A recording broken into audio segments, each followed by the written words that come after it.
Today, we do have in a lot of visibility at the edge level, and also under the diagnostics, you can see the flow and you can see the path that is existing on the edge at the moment for troubleshooting. But when we talk to our customers, what they really desire is, can you bring those historical view as well for us to troubleshoot and monitor? That's where we started with the visibility, more additional features into those. And path visibility and the flow visibility are the two key stats that we want to bring to the orchestrator immediately. And we are expanding analytics on top of those in the future as well. So here, there are different views. First of all, we want to bring it to the enterprise level. So across your different network, across your different enterprise elements, the edges, the hubs, branch office hubs, or the gateways that we have, we would like to show what is the basic status of those edge, what are the basic status of those overlays. And on top of that, we want to render what we call it quality of experience to the customer, so that you see what are the quality of my network on the edge level for the last mile, as well as the overlays here between the branch to the hub or between the branch to the gateway. And we also offer a very, so here is a click view of when you hover over the edge, you will see what are the summary of the links and who are the top chatters, top applications, and the traffic distribution. We will have a better view of this later. And also when you hover over a specific path, then you will see a specific overlay, you will see the individual path and its stats. When you do the troubleshooting, normally you will narrow down, okay, this is between my branch 1 and hub 1. What are the path status or what are the path stats?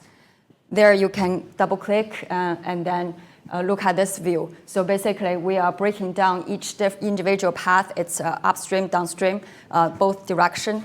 We will show the basic network stats, what are the quality of experience for the specific path before and after the VeloCloud taking effect. Normally, the customer, when they troubleshoot, they will ask the question like, which path is degraded, which path is heavily used, and we will be able to show those in this view. Go hand in hand with the path visibility is the flow stats. Basically, you want to see who are my top chatters in my network.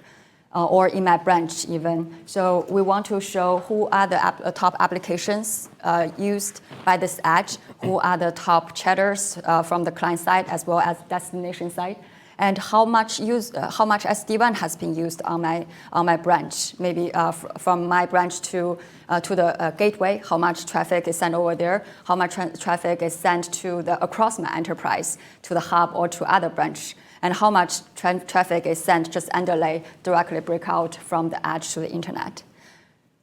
And further along, we will group those flow stats. We will aggregate those flow stats and group them into different views for customer to look from different angles. If they troubleshoot from the application, they can go to group by application. Or if they want to troubleshoot from the source, from the client side, they can click on the group by source, or same as a destination or traffic distribution, or even business priority when you define those. Just taking a quick step back, what metrics are used to rate the links on the underlay? So we do packet loss, jitter, and latency. Yeah. So we have a formula that we take consideration of 3 and have a formula to come up with the score. So as far as the dynamic path selection goes, is that just one algorithm, or can I choose how to weight those separately? Is there any configuration involved, or is it just works? Today it just works because when we start with those, we want to make it very simple for our customers.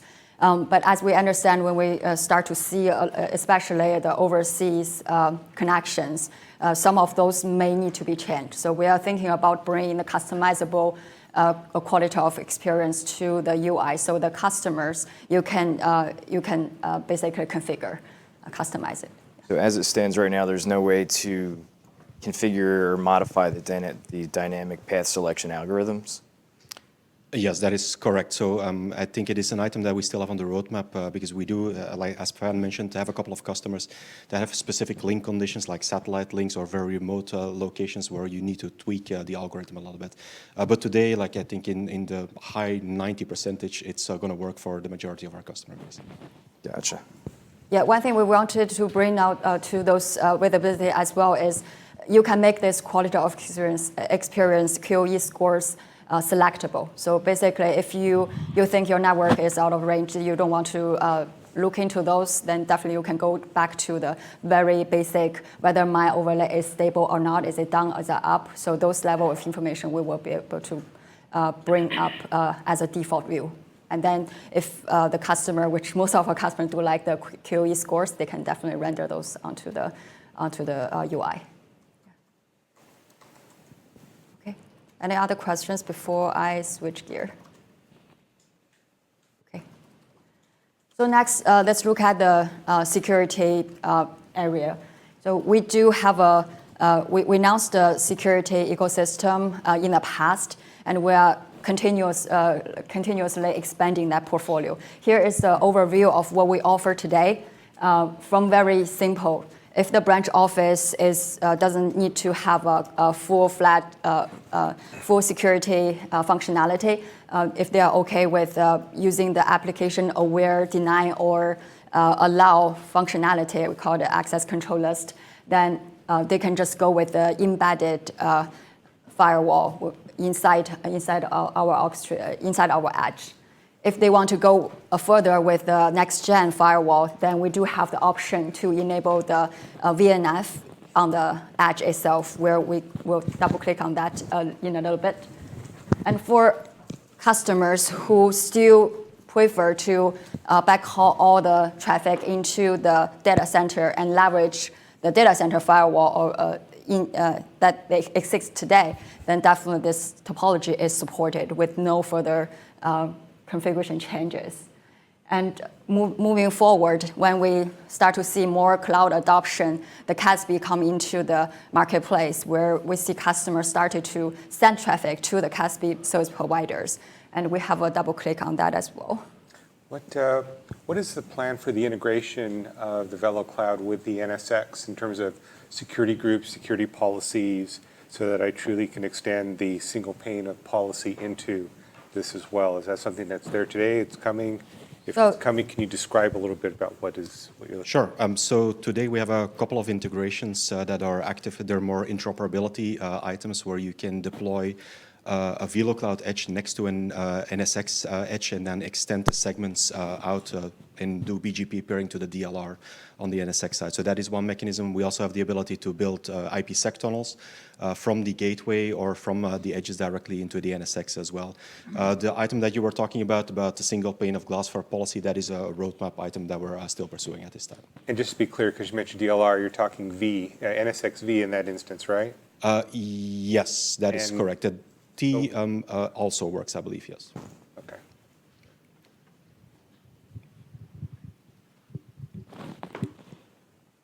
So a little bit more on the virtual service platforms. I think Tim have a platform, we call it 520V, which have the native cores allocated for SD-WAN and additional cores allocated for the VNF virtual machine. So we do carve out certain resources from the edge itself and then run the virtual machine on our box.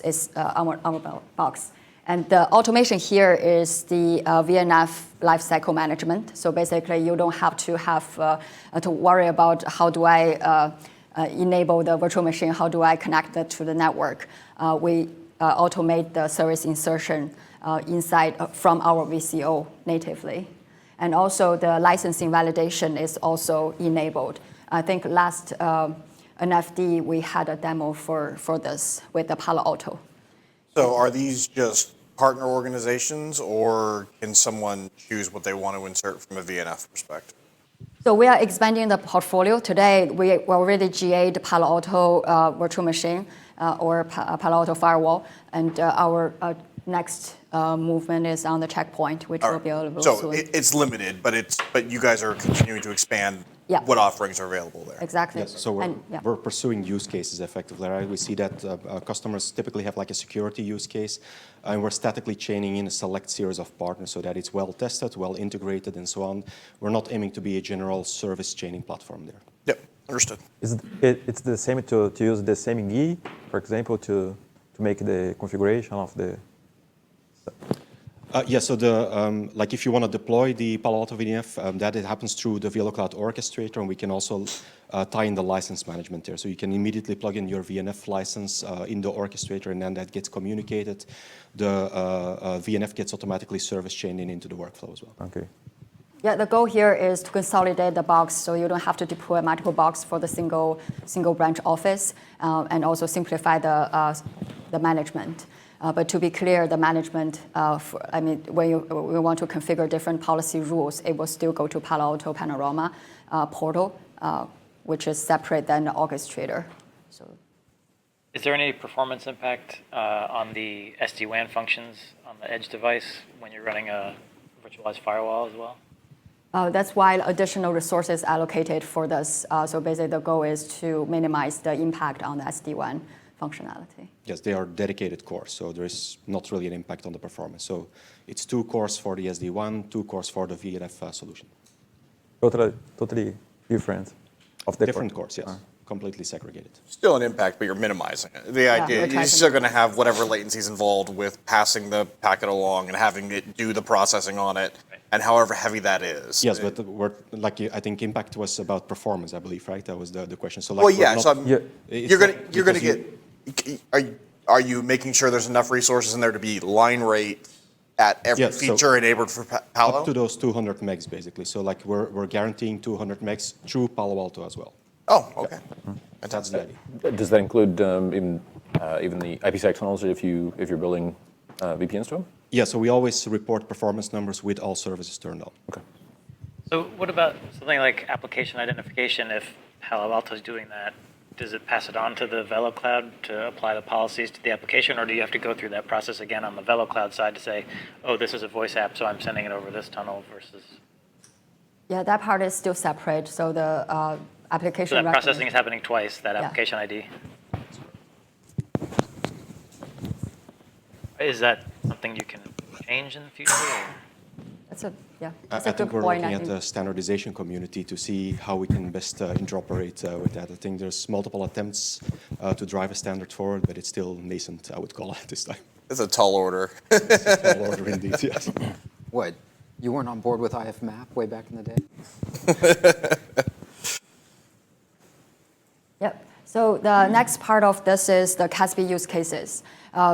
2 basic scenarios leveraging our SD-WAN infrastructure. The first one is leveraging the gateway. So you can send traffic, normal SD-WAN traffic, to the gateway, and then break out from the gateway. For the non-trusted web traffic, send it to the CASB for the URL filtering, etc. For the trusted web traffic like Office 365, send it direct out without going through the CASB, which is also a network connection principle offered by Office 365. Another way for customers who may just want to go with the standard license without a VeloCloud gateway, then they can optionally establish an IPsec tunnel directly from the edge device to those CASB providers, and then send traffic directly from the edge out. So both options are available for different use cases. All right. Now I will switch gear again to the cloud integration. So basically, we are partnering with Azure and Microsoft, Azure, Microsoft, as well as AWS. We are expanding that partnership as well. We will not announce those in the future. With Microsoft, we are working at the engineering level to integrate some of those workflow. For example, the Azure Virtual WAN.